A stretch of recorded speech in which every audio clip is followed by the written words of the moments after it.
Hello नमस्कार दोस्तों, स्वागत है आप लोग सभी को अपने YouTube channel bright future live platform में। तो दोस्तों, आज की क्लास में डिस्कस करने वाले हैं एक इंग्लिश शॉर्ट मोरल स्टोरी पर, जिस स्टोरी का टाइटल है स्ट्रेंज रिवेंज। तो इस स्टोरी के माध्यम से हम लोग ट्रांसलेट करना सीखेंगे, स्पीकिंग इंग्लिश सीखेंगे, साथ में वोकेबलरी सीखेंगे और ग्रामर स्ट्रक्चर को भी कवर करने वाले हैं। तो चलिए इस स्टोरी को समझते हैं। तो स्ट्रेंज मतलब क्या होता है? तो अजीब होता है। और रिवेंज मतलब क्या होता है? तो बदला होती है। तो यहाँ पे हम लोग अब लाइन बाय लाइन डिस्कस करते हैं। Once there were two brothers who loved each other. इस लाइन का मतलब निकलता है कि एक बार दो भाई वहाँ थे जो एक दूसरे से बहुत प्यार करते थे। The Elder one was married. बड़ा वाला भाई जो था वो शादीशुदा था। तो वाज वेयर हम लोग कहाँ पे उपयोग करते हैं? सिंपल पास्ट टेंस में उपयोग करते हैं। लेकिन यदि सिंपल पास्ट टेंस में हम लोग वाज वेयर का प्रयोग करते हैं और वाज वेयर के बाद यदि थर्ड फॉर्म वर्ब की आती है तो वहाँ पे समझते हैं कि वाज वेयर जो से हेल्पिंग वर्ब के रूप में प्रयोग किया गया है। तो जहाँ भी हेल्पिंग वर्ब के बाद में थर्ड फॉर्म ऑफ वर्ब दिखे, समझ लेना कि वह पैसिव वॉइस है। यह कितनी बार बात बता चुका हूँ। His wife was quarrelsome. उसका पत्नी, हिज मतलब उसकी पत्नी झगड़ालू थी। उसका पत्नी क्या थी? झगड़ालू थी। सी didn't like the अंगर one. C didn't मतलब क्या होती है? इसको हम लोग लिख सकते हैं डिड नॉट। यहाँ शॉर्ट फॉर्म में लिखा गया है डिडंट। तो वह लाइक नहीं करती थी, वह पसंद नहीं करता था छोटे वाले को, छोटा वाला को वह पसंद नहीं करती थी। एंड ऑफन, इसको बोलते हैं ऑफन। सो ऑफ्टन नहीं बोलेंगे, ऑफन बोलेंगे। तो एंड ऑफन, ऑफन मतलब जो होता है सो अक्सर होता है। ठीक है, क्या होता है? अक्सर होता है। और पिक क्वेरल मतलब क्या होता है? तो पिक क्वेरल मतलब जो होता है सो झगड़ा करना होती है। तो अक्सर picked up quarrel with him. अक्सर वो छोटा भाई जो था उसका, यानी कि अपने देवर के साथ अक्सर वो झगड़ा किया करती थी। One day their house was rob. तो रॉब मतलब क्या होता है? चोरी करना होता है। लेकिन यहाँ पे देखते हैं रॉब्ड है तो वाज वेयर के बाद, यानी कि वाज के बाद देखते हैं तो रॉब है, यानी कि रॉब्ड है। Third form of verb is used then I will understand it is passive voice. यदि हम लोग थर्ड फॉर्म देखते हैं वाह हेल्पिंग वर्ब के बाद में तो उसे हम लोग पैसिव वॉइस समझते हैं। तो एक दिन उसका क्या हुआ? घर जो से चोरी हो गया। उसके बाद यहाँ देखते हैं ऑर्नामेंट्स। ऑर्नामेंट्स मतलब होता है आभूषण, होता है गहना, होता है जेवर, होता है वेयर स्टोलन। फिर भी यहाँ देखते हैं कि third form is used after helping verb that is called passive voice. तो यहाँ पे देखते हैं कि जब हेल्पिंग वर्ब के बाद यदि थर्ड फॉर्म यूज किया गया है तो उसे हम लोग पैसिव वॉइस कहते हैं। तो ऑर्नामेंट जो है सो चोरी किया गया था। अब क्या करती है? The women accused her brother in law to be the thief. इस लाइन का मतलब पूरा निकलता है कि वोमेन जो थी, वो औरत जो थी, एक्यूज मतलब होता है आरोप लगाना। तो वो आरोप लगाया था, क्योंकि यहाँ सेकेंड फॉर्म है हर brother in law. Brother in law मतलब क्या होता है? देवर पर। ठीक है, तो अपना देवर पर वो आरोप लगाया था टू बी होने के लिए द थीफ, यानी कि चोर होने का। तो पत्नी जो थी, वो औरत जो थी, अपने देवर को चोर होने का आरोप लगाया था। Her husband try to put sense. Put sense मतलब क्या होते हैं? समझाना। किसी को समझाना को हम लोग पुट सेंस बोलते हैं। तो यहाँ पे हम लोग देखते हैं, क्या देखते हैं? Her husband. हर हस्बैंड मतलब उसका पति ट्राइड कोशिश किया, टू पुट सेंस समझाने को, इन हर उसी में से। ठीक है, तो उसका पति जो था उसको समझाने की कोशिश किया था। But she wouldn't listen. उसने लेकिन नहीं सुना था। क्या किया? सी वुडंट लिसन। लिसन मतलब क्या होता है? सुनना होता है। तो उसने जो से नहीं सुना। In a few days time the soldier of king nabbed the thieves. यहाँ पे देखते हैं थीव्स मतलब जो से इसको प्लुरल बनाया गया है। थीव का चोर है, यानी कि इसको प्लुरल बनाया गया। तो जब हम प्लुरल बनाते हैं तो हम जानते हैं कि नाउन से वर्ब में क्या जोड़ते हैं तो सिंगुलर बनता है, और क्या जोड़ते हैं तो प्लुरल बनता है। वर्ब भी होता है, वर्ब जैसे कि सिंगुलर प्लुरल वर्ब होता है ना, तो इसी प्रकार से किसी को भी वर्ब लगा नाउन में क्या जोड़ेंगे तो वर्ब प्लुरल बनेगा। तो नाउन में जैसे एस वगैरह होता है, ये सब जोड़ के जैसे बनाया जाता है, वो हम लोग ग्रामर का पोर्शन में कवर करेंगे, जो कि 2 दिन का बाद लाने वाले हूँ कि कैसे प्लुरल बनाया जाता है और प्लुरल को कैसे सिंगुलर बनाया जाता है। तो उसके बारे में हम लोग डिटेल में चर्चा करेंगे, लेकिन अभी टाइम कम है तो चलिए पहले इस स्टोरी को कवर करते हैं। यहाँ पे देखते हैं कि उसने जो से सोल्जर्स कुछ दिन के बाद क्या किया, सोल्जर्स ऑफ द किंग यानी कि राजा का जो सैनिक था, नैब मतलब होता है पकड़ना, तो यहाँ पे नैब्ड यानी कि पकड़ लिया, द थीव्स यानी कि जो थीव्स यानी कि जो चोर जो किया था, चोरी जो किया था ना, तो जितना भी चोर लोग का था सभी चोर को पकड़ लिया। एंड रिकवर मतलब क्या होता है, बरामद करना यानी कि बरामद करना, तो रिकवर्ड यूज किया गया है। तो रिकवर्ड जब यूज किया गया है तो सेकेंड फॉर्म में यानी कि पास्ट में बरामद किया द ऑर्नामेंट, जितना भी गहना जबर चोरी किया था। तो इस लाइन का मतलब यही निकलता है। अब हम लोग थोड़ा आगे बढ़ते हैं। The escape of anger brother didn't please her. Please मतलब क्या होता है, खुशी होना, क्या होना, खुशी होना। प्लीज बोलते हैं खुश करना, खुशी होना। तो यहाँ पे देखते हैं तो उसका भाई तो बच गया, छोटा भाई उसका अंगर ब्रदर तो बच गया। तो एस्केप मतलब क्या होता है, बचना। तो अंगर ब्रदर का बचने का भी उसमें उसको खुशी नहीं आई। क्योंकि खुशी इसलिए नहीं आई क्योंकि वही तो आरोप लगाई थी ना। तो उसका भाभी समझ लीजिए कि उसका भाभी उसके पास किस तरह से ट्रीट कर रहा था, यानी किस प्रकार बिहेवियर कर रहा था। She kept accusing her brother in law of various false crimes in the hope. अब देखते हैं आशाओं में, उम्मीदों में रखकर वह अपने देवर पर आरोप लगाते रहा। हम लोग कहीं भी यूज करते जैसे कि वह डांस करते रहा, यानी कि डांस करते रहा, तो कीप के बाद हम लोग कीप के बाद डांस करती रही है। तो वहाँ हम लोग कीप के बाद यदि फोर्थ फॉर्म का उपयोग करते हैं तो ये काम जैसे कंटिन्यू में रहता है, यानी कि वो काम खत्म नहीं हुआ है।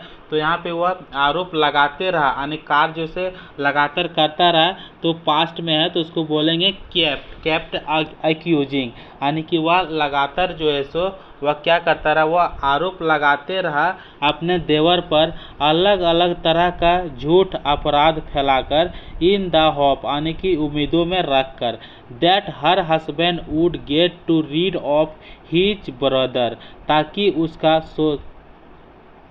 दैट मतलब कि उसका हस्बैंड वुड गेट रीड मतलब क्या होता है, पीछा छोड़ना, यानी कि छुटकारा पाना को हम लोग बोलते हैं गेट रीड, यानी कि पीछा छोड़ना, ताकि उसका भाई जो है पीछा छोड़ दे अपने भाई को, उसका हस्बैंड अपने भाई को पीछा छोड़ दे। तो अब आप देखते हैं कि छुटकारा पा लेगा उससे, उसको पीछा छोड़ देगा, ठीक है, उसके साथ में नहीं रहेगा, छोड़ देगा। अब देखते हैं बट इट डिडंट हैपन। यहाँ पे देखते हैं डिड नॉट के यूज किया गया है डिडंट, लेकिन यह नहीं हुआ, ठीक है, लेकिन यह नहीं हुआ। इन सिर डिस्प्रेशन, सिर मतलब क्या होता है, तो सिर मतलब जो होता है सो सरासत होता है, और डिस्प्रेशन मतलब होता है हताशा। तो सरासत हताशा में वन डे मतलब एक दिन, she mixed poison in his food, एक दिन क्या किया, ये सरासत हताशा में एक दिन भोजन में उसने पोजन जहर, मिक्स मतलब होता है मिलाना, तो एक दिन उसने उसका भोजन में पोजन मिला दिया था, यानी कि उसका खाना में जहर मिला दिया था। द अंगर ब्रदर फेल अनकॉन्शियस, जो अंगर ब्रदर था, फेल मतलब क्या होता है, फेल का सेकेंड फॉर्म जो होती है, फेल का ये देखते हैं, फॉल का सेकेंड फॉर्म है फेल। तो अंगर ब्रदर फेल अनकॉन्शियस, तो फेल मतलब किसी चीज़ में गिर जाना, ठीक है, पड़ जाना। अनकॉन्शियस मतलब क्या होता है, तो अनकॉन्शियस मतलब होता है बेहोश होना। तो यहाँ पे देखते हैं उसका ब्रदर जो है सो बेहोश हो गया, अंगर ब्रदर जो है बेहोश हो गया। Elder brother carried him to a local doctor. उसका बड़े भाई जो थे, उसका एल्डर मतलब बड़े, ब्रदर मतलब भाई, कैरी मतलब ले जाना, तो कैरिड जो यूज किया गया है तो सेकंड फॉर्म यूज किया गया है, तो कैरियड मतलब ले गया, उसको लोकल डॉक्टर के पास ले गया। Who was able to save his life, जो कि हु वाज एबल यानी कि जो ओग था, टू सेव बचाने के लिए, हिज लाइफ उसकी जीवन। तो इस लाइन का मतलब निकलता है कि वैसा डॉक्टर के पास ले गया जो कि उसका जीवन बचाने के लिए ओग आदमी था। ठीक है, because it was a case of poisoning the police also come, क्योंकि यह केस जो था वो जहर खाने का केस था। ठीक है, पोजन जहर का केस था, तो the police also come, police भी आ गए थे। अब देखते हैं, the Elder brother gave a statement against his wife. उसका एल्डर ब्रदर जो था उसने स्टेटमेंट दिया, उसने सारी बात बताई अपना वाइफ के खिलाफ, अपना वाइफ के विरुद्ध। अगेंस्ट मतलब क्या होता है, खिलाफ होता है, एक दूसरे के विरुद्ध होता है। स्टेटमेंट मतलब बताना जो कुछ हुआ था, तो उसने दिया। ठीक है, उसका ब्रदर जो था, बड़े भाई जो थे, वह स्टेटमेंट दिया था अपने वाइफ के विरुद्ध में। ही पोजिंग, ही देखते हैं, he clearly stated that his wife had try to kill his brother by poisoning. ठीक है, उसने डाइट बता दिया, उसने क्लियरली मतलब क्या होता है, साफ साफ, स्टेटेड यानी कि बता देना, पेश कर देना। तो उसने जो है डाइट बता दिया, जैसे कि स्टेटमेंट होता है ना, कुछ चीज़ के बारे में बताना, तो उसने क्लियरली बता दिया दैट कि उसका वाइफ, उसका पत्नी जो थी, कोशिश किया था। ट्राई मतलब क्या था, कोशिश, लेकिन यहाँ पे ट्राइड, तो सेकंड फॉर्म यूज किया, थर्ड फॉर्म यूज किया गया है, तो उसने कोशिश किया था पूरी तरह से टू किल मारने का, हिज ब्रदर उसका भाई का, बाय पोजिंग जहर के द्वारा। तो इस लाइन के मतलब निकलता है कि उसने क्लियर बता दिया था कि उसकी पत्नी जो है पूरी तरह से कोशिश किया था कि उसको मारने के लिए, यानी उसके छोटे भाई को मारने के लिए जहर के द्वारा। The women was arrested and produced before जज। तो वुमेन को, औरत जो थी, वुमेन को अरेस्टेड किया, यानी गिरफ्तार किया गया था। यहाँ पे देखते हैं वाज के बाद थर्ड फॉर्म है, तो पैसिव वॉइस में है, तो वुमेन को गिरफ्तार किया गया। और प्रोड्यूस मतलब क्या होता है, पेश करना। वो बिफोर मतलब क्या होता है, के लिए आ तो पहले होता, आ तो सामने होता है, तो प्रोड्यूस बिफोर जज, और जज के सामने पेश किया। अब हम लोग आगे लाइन का देखते हैं, आगे लाइन में देखते हैं, when the victim was asked to give a statement he said, जब पीड़ित जो है, पीड़ित को विक्टिम यानी कि जिसे पेश के, पीड़ित कौन था, तो पीड़ित कौन था, तो वहाँ पे बोलता है पीड़ित तो उसका देवर था ना, क्योंकि वो जहर खाया था, तो बोलता है व्हेन द विक्टिम, तब जब विक्टिम से वाज आस्क मतलब क्या होता है, पूछना, तो यहाँ पे क्या यूज किया गया, आस्क यूज किया गया है, तो थर्ड फॉर्म यूज किया गया है, तो ये पैसिव वॉइस है। To give a statement he said, देखो, तब उसका भाई जो था, जो पीड़ित व्यक्ति था, जिसको जहर खिलाया था, उसको जब ये बात पूछा गया स्टेटमेंट देने के लिए, तब उसने कहा the case against my sister in law is false. बोलता है कि यह केस जो है मेरा भाभी के विरुद्ध या खिलाफ है। बोलता है यह केस जो है सो मेरा भाभी का विरोध में जो है सो वह खिलाफ, यानी कि झूठा है। ठीक है, वह झूठा है, मतलब वह अच्छा नहीं है, वो जो इसका केस जो है सो वह सारा झूठ है। सी डिडंट पोजन मी, उसने मुझे जहर नहीं खिलाया था। पोजन मतलब क्या होता है, सी डिडंट पोजन, उसने मुझे जहर नहीं खिलाया था। इनफैक्ट वास्तव में, इनफैक्ट मतलब क्या होता है, वास्तव में। इट वाज आई, मैं था, वास्तव में मैं था, इसका मीनिंग जो निकलता है, यदि बोलेगा इट वाज आई तो होगा मैं था। ठीक है, इट एम आई बोलेंगे तो मैं हूँ। Who tried to commit suicide, जो कोशिश किया था आत्महत्या का। ठीक है, आत्महत्या करने का कोशिश किया था, मैंने खुद ये कोशिश किया था आत्महत्या करने का, वो मेरा भाभी जो है इसके खिलाफ नहीं, यानी कि ये आरोप उस पर नहीं है, वो जो है इसके खिलाफ वह झूठ है। इसका केस जो लगाया था ना उसका बड़े भाई, वो बोल दिया कि ये केस जो है झूठ है। अब देखते हैं, the women was acquitted but the younger brother went to jail for the crime of trying to commit suicide. अब बोलता है कि वोमेन जो है वाज एक्यूटेड, एक्यूटेड मतलब क्या होता है, छोड़ देना, तो वो औरत को छोड़ दिया, ठीक है। बट द यंगर ब्रदर, उसका छोटा भाई, वेंट टू जेल, जेल गया अपराध के, ऑफ ट्राइंग टू कोशिश, तो किसके अपराध में जेल गया था, जो आत्महत्या करने की कोशिश किया था उसी के कारण से वह जेल गया। अब देखते हैं, the women was greatly surprised, greatly मतलब क्या होता है, बहुत सारा, ठीक है, बहुत सारा। तो देखते हैं यहाँ पे होता है कि ना बहुत अच्छे प्रकार से, यानी कि बहुत सारा, तो वोमेन जो थे यानी कि बड़ी वो अच्छा उतना सच्चाई मतलब हो गया, बहुत मतलब सरप्राइज में हो गया। जैसे कि बोलते हैं the women was greatly surprise, तो वोमेन जो से बहुत सरप्राइज में पड़ गया। At the way her brother in love, brother के इस तरीके से, इस रास्ते पर कि हैड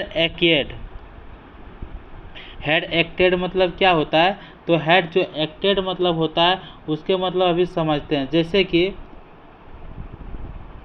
उसका तरीका से जो होता है ना, कैसे कैसे बोलता है, यहाँ पे हुआ कि उसका जब ये बात, जब आत्महत्या कर, जब उसको जेल भेज दिया, तब यहाँ पे क्या हुआ, तो यहाँ पे यही हुआ कि वो औरत जो होती वो तो जेल से छूट गई, वहाँ छूट गया क्योंकि वो बोल दिया कि हम डायरेक्ट जो है अपने आत्महत्या करने की कोशिश किया था, तो इसके कारण से उसे जेल गया।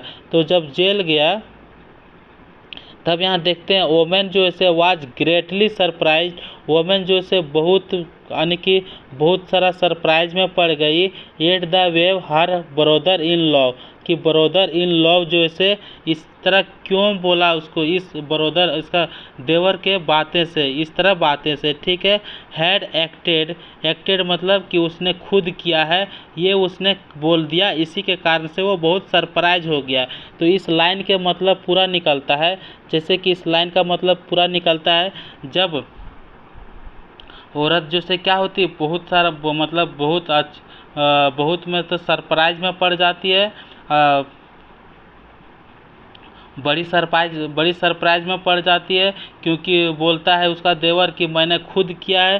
सी couldn't not believe that her brother in law, बोलता है सी कुडंट बिलीव, वह जो से विश्वास नहीं कर सकता था, that her brother in law, उसका देवर वुड टेक रिवेंज, वो विश्वास नहीं कर सकता था कि उसका देवर जो है बदला लेगा ऑन हर, उस पर, इन दिस स्ट्रेंज फैशन,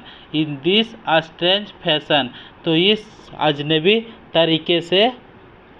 तरीके से, ठीक है, फैशन मतलब होता है तरक्की से। And this incident completely changed हर, यह घटना जो था, एंड और दिस इंसिडेंट मतलब यह घटना पूरी तरह से चेंज हो गया। सी नो मोर हेटेड हिम, अब वह जो से उससे ज़्यादा नफरत नहीं करने लगा। इनफैक्ट वास्तव में ही returned home after completing his jail terms, जब उसने वापस आया कंप्लीट करके अपना जेल की अवधि को, she started treating him like her own sons, यहाँ क्या है, सन है, ठीक है, तो उसने उसके साथ कैसा व्यवहार करने लगा, जैसा कि उसका बेटा